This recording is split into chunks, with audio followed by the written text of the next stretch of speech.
आइए आपको मैं हमारा जो हॉस्टल व्यवस्था है, जो बच्चों की रहने की व्यवस्था है, वो दिखाता हूँ। हाँ चलिए सौरभ जी, मैं आपको अपना जो हॉस्टल व्यवस्था है वो दिखाता हूँ। देखिए हमारा ये हॉस्टल परिसर है, इसमें 40 स्टूडेंट ईजीओ में रह सकते हैं और लॉक होने के बाद में इनसाइड रहेंगे। छोटे बच्चे हैं तो सेफ है, सेफ्टी से। इनसाइड में बाथरूम है, इनसाइड में टॉयलेट है, इनसाइड में सारी फैसिलिटीज इनसाइड में है। आओ आपको दिखाता हूँ। ये देखिए हमारा बेसिक ग्राउंड है, ये हमारा अब तक का अचीवमेंट है, ये अब हमारी अब तक की उपलब्धियां हैं, जिसमें देखिए ये हमारा स्टूडेंट है जो अभी आरजेएस की तैयारी कर, आरजेएस में सिलेक्शन हुआ है इसका, तरुण वर्मा। ये फादर से पटवारी हैं। और सेकंड नंबर स्टूडेंट है विजेंद्र सिंह। इस विजेंद्र सिंह हमारे पास 2012 में एडमिशन किया था इसने, जुलाई में। ये 2 साल मेरे पास हॉस्टल में रहा और इसका अब फरवरी 2014 में इसका सैनिक स्कूल चित्तौड़गढ़ में सिलेक्शन हो गया। इसने 2019 में 10th क्लास बोर्ड में ऑल इंडिया सैनिक स्कूल 3rd रैंक और सैनिक स्कूल चित्तौड़गढ़ में 1st रैंक बनाई और उसने 26 साल का हमारा रिकॉर्ड तोड़ा इसी बच्चे ने। तो पूरे राजस्थान पत्रिका में भी इसकी न्यूज आई थी, मुझे बहुत गर्व हुआ। तो मुझे तो ये कहना पड़ा, एक सेंटेंस में मैंने पत्रिका में अपनी सामाजिक पत्रिकाओं में लिखा था, पत्रक में, कि चित्तौड़ राजस्थान का गौरव है, चित्तौड़ राजस्थान का गौरव है और इस स्टूडेंट ने चित्तौड़ का गौरव बढ़ाया। मुझे गर्व है कि मेरे स्टूडेंट ने वहाँ चित्तौड़ में अपना वर्चस्व फहराया, तो मुझे बहुत गर्व हुआ। बहुत अच्छी बात है, बहुत फीलिंग मुझे अच्छा हुआ। उसके माता पिता ने मुझे बधाई दी और वहाँ चित्तौड़ से सैनिक स्कूल से मेरा कॉल आया, इधर आपके स्टूडेंट ने हमारा नाम रोशन किया है, क्योंकि उसने 26 साल का रिकॉर्ड तोड़ा था और ऑल इंडिया सैनिक स्कूल में इसका 3rd रैंक थी। ये बड़े गर्व की बात है। और उसके बाद में गॉड ब्लेस, ईश्वर की कृपा से, माता पिता के आशीर्वाद से, हमारे मार्गदर्शन से बराबर ये संपर्क में रहा।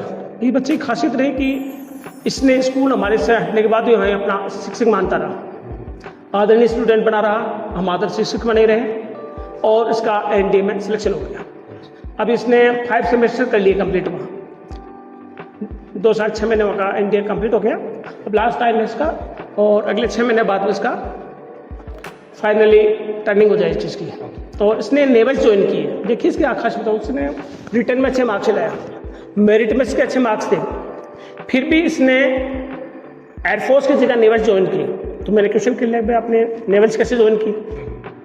तो उसने कहा कि सर एक बात बताऊं, मैं जब नेवल्स का कैप्टन बनूंगा और उस बोर्ड का मैं मालिक होऊंगा, एक जिम्मेदार पर्सन होऊंगा, पूरी बोर्ड में का जिम्मेदार होऊंगा और उसका मुझे प्राउड करूंगा कि इसका मालिक ओनर मैं हूँ और मेरे पर यह डिपेंड है, मैं उस पर डिपेंड उसका ओनर हूँ, इसलिए मैं पूरी रिस्पॉन्सिबिलिटी मेरे पास रहेगी रेस्पॉन्सिबिलिटी, तो मुझे गर्व होगा।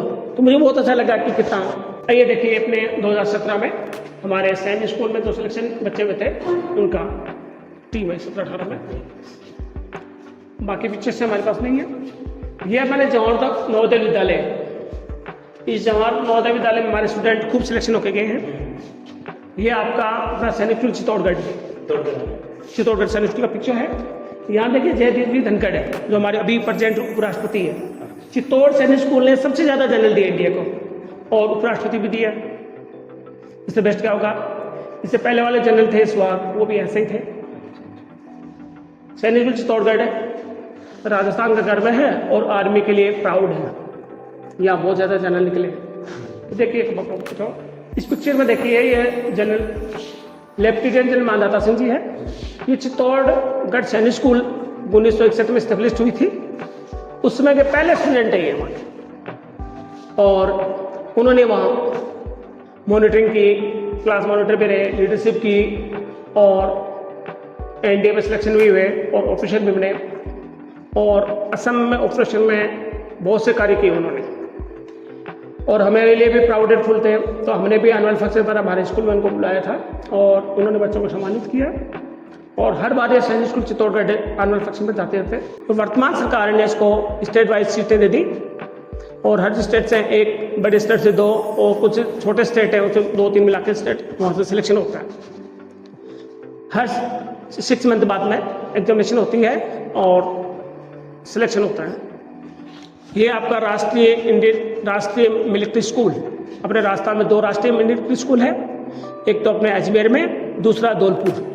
ये राष्ट्रीय मिलिट्री स्कूल अजमेर का सीन है। ये भी बड़ा प्राउडफुल है। इसने भी खूब अच्छे ऑफिसर्स दिए हैं सेना को, देश को, और देश के रक्षा तंत्र में इसका मिलिट्री स्कूल अजमेर का बड़ा योगदान है।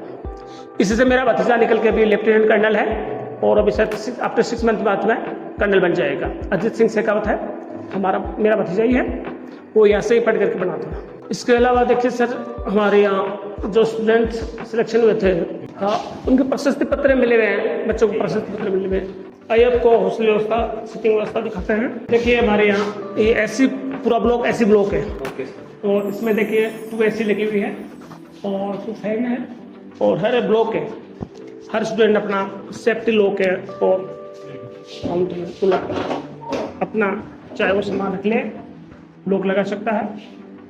और स्टडी के लिए, बैठने के लिए, स्टडी के लिए एक टेबल होती है। देखिए सामने जो है, ये जो सामने है छोटे बच्चों के लिए, यहाँ से बच्चे संघर्ष करना सीखते हैं, खेलना सीखते हैं, कूदना सीखते हैं, चोट लगती है इसको सहन करना सीखते हैं, और खेल खेल में चोट लगती है, रोते हैं, हंसते हैं, फिर राजी हो जाते हैं। ये छोटे बच्चों में जो खेल रहा है, खेल बच्चों को दोस्त बनाना सिखाता है। खेल खेल में जो शिक्षा मिलती है, बच्चे बहुत सहनशील होते हैं।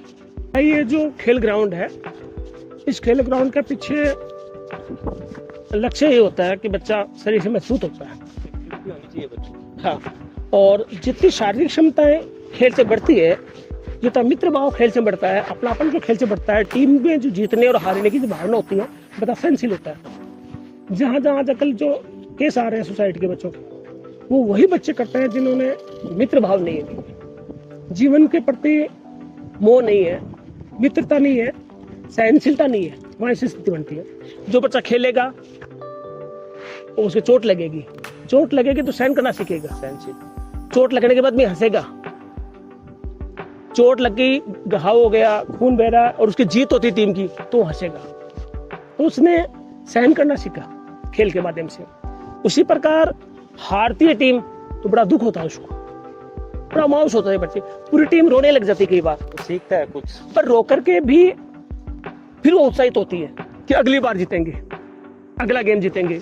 ये जो बच्चों में जोश होता है, ये संघर्ष का भाव होता है कि जीवन में कैसी परिस्थिति आ जाए, हारना और हार करके जीतने की सोच रखना, ये खेल सिखाता है। इसी उद्देश्य से देखिए हमारे यहाँ बास्केटबॉल है, बड़ा मेहनत का खेल है, इतना आसान नहीं है। और बास्केटबॉल में जो इंडिया लेवल पर खिलाड़ी जाते हैं, बड़े स्ट्रॉन्ग होते हैं बॉडी से, पतले पतले होते हैं, लंबे होते हैं, पतले होते हैं, मजबूत होते मजबूत है। इसी प्रकार उधर वॉलीबॉल का ग्राउंड है, टीम, ये दोनों गेम्स टीम के हैं।